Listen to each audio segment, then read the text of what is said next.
Elland Road is set to change forever, and as much as we say that the ground is the only place for us, we need to understand that all stadiums go through changes, whether it's for safety reasons, for local hub updates, sort of things, for capacity increases. All of them absolutely huge and change the way that a football club works, and Elland Road's planned out adjustments are seemingly for the best. In this video, I'm going to go through each of Elland Road's big changes as they are planned out, saving the biggest bit of news for last. But first, subscribe. Be much appreciated. I'm currently aiming for 2,500 subscribers as soon as I can, and it'd be great to have you on board. So, diving into it, first we need to talk about Elland Road's biggest changes. And first up, should probably talk about the small stuff, because little bits and bobs that are adjusted since the 49ers came in are arguably some of the most important ones. So, for example, in this case, the rail seating is being expanded in the Don Revy stand. It's to be completed by the Hull City match, and that's a fairly quick timeline, to be fair. The international break's the perfect time for it, because it means that you don't have to do work on seats potentially whilst matches are going on. It means you can get everything done, and whilst it isn't full safe standing, it is definitely progress. Standing at football grounds has been a touchy subject for a long time, and I know that everyone loves to stand at football matches to sort of back the side a little bit more, but having rail seating is a nice little advantage. It gives people somewhere to lean, and it makes sure that, unless it's the Leicester City match, no one is going to be flinging themselves from row to row to row, hurting people around them. This is especially important in the Revy stand where people aren't exactly known for sitting down in the first place, so it just sort of helps with that. In addition to that, whilst this is a change for safety and comfort, we have also seen basic quality of life updates, including adjusting toilets here and there, cleaning up the ground. Even including the food offering, improving the food offering is colossal, because it means that the club is A, making a little bit more money, but B, people aren't having the same old horrific burgers that have been cooked for the last 7 hours in the pits of hell and have turned into little lumps of coal. It's not something we have to deal with so much anymore. And in addition to that, match day is going to become significantly easier for a lot of people that are match-going fans. And that's for a pretty good reason. Anyone that has visited Elland Road on a match day knows that travel can be effectively impossible. If you go anywhere with an LS11 on a match day, you're probably in a traffic jam. But that is set to become significantly simpler in the coming years. The West Yorkshire Combined Authority has announced some proposals for some nice fresh public transport updates, and that includes some bus bits and bobs, and importantly, trams. Did you know that Leeds, off the top of my head, is the largest city in Western Europe without a tram or underground network? Baffling, but plans are in place to change that. These plans do include trams that go from St James's Hospital all the way through the city centre and to Elland Road, which means that you will have a reliable public transport. What's the word I'm aiming for? Not offer, offering, maybe? Option, that's the one. To get to the football stadium on a match day, probably. Whether it'll be available on a match day, I'm not sure, but it probably will be, because why else would you have mass transport to Elland Road? And not only does this make things easier, but likely cheaper as well. If you're this kind of person that's been in the city centre and you've gotten an Uber to Elland Road, you're throwing a lot of money at Uber.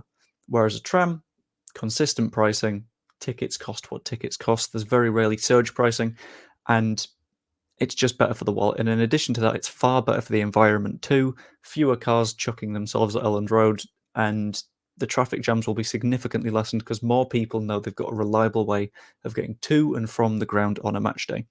And it's about time we got some decent public transport links in West Yorkshire. This helps. So, we do have the big update coming soon, but before I dive into that, I think it's important to talk about promotion and ownership, because both of these are massive factors in whether or not we can do that. Because first we need to recognise the biggest detail of these big updates, the massive planned ones that will transform the club, do not happen in the Championship. 49ers Enterprises want revenue growth, but they don't want it at a hugely unsustainable cost. Why would you spend hundreds of millions of pounds on a stadium upgrade only to then stay in the Championship, where demand for tickets is going to drop off because Leeds' current ability to sell out the ground every single time significantly stems from we've got good players, good manager, potential promotion.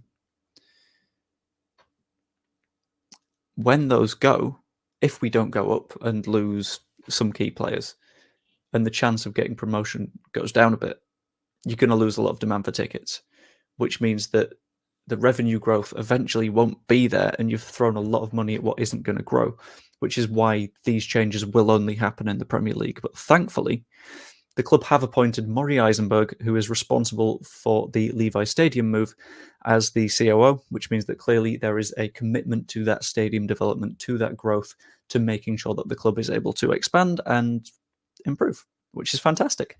It's like a nice little bit of commitment early on that says we're going to make those steps forward. So finally, let's talk stadium expansion. Elland Road's growth has been on the card since the last promotion, since before that, because before we went up, Radrizzani was like, the ground isn't big enough, because we are selling it out every single week, and we still are now. If I remember right, was it the Carabao Cup we played at home against some smaller club, and we just sold it out. It might have been like not a Peterborough. I'm going to have to search this, aren't I? 1 second. Carabao Cup, Leeds. There we go. Shrewsbury. Yeah, we sold so many tickets to the Shrewsbury match. And they're like a League Two side. And it was the Carabao Cup, and we expected to go through there. So let's be honest, 38k isn't enough seats for Leeds United. I know it's technically 37,890. No one's that picky. And reports have noted that the 49ers are apparently looking about 55,000 capacity. Sorry, I'm recording this at 2 a.m. because work shift in a few minutes.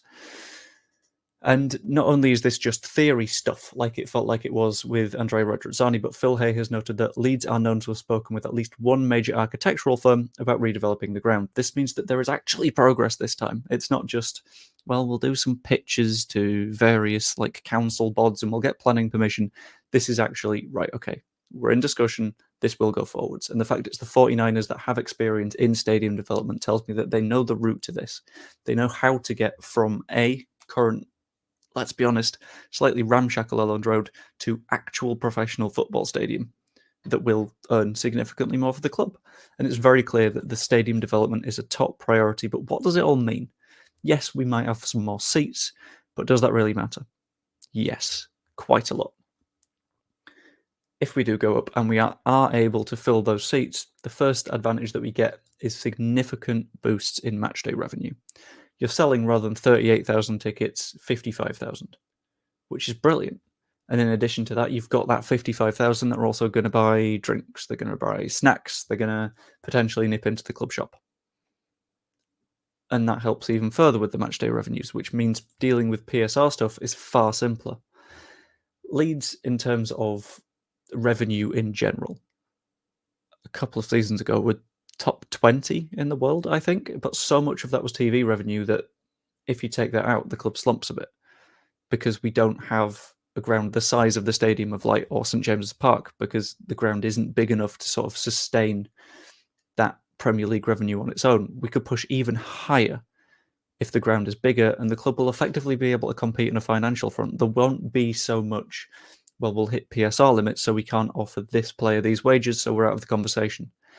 It doesn't just help off the pitch, it helps on the pitch as well, because it means that we can invest that little bit more to get that nice competitive edge, and the Whites keep marching on.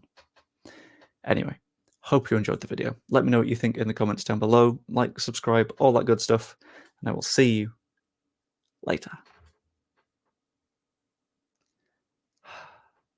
Now work until 7 in the morning. This you can tell why I've filmed this the night before, can't you? Good heavens.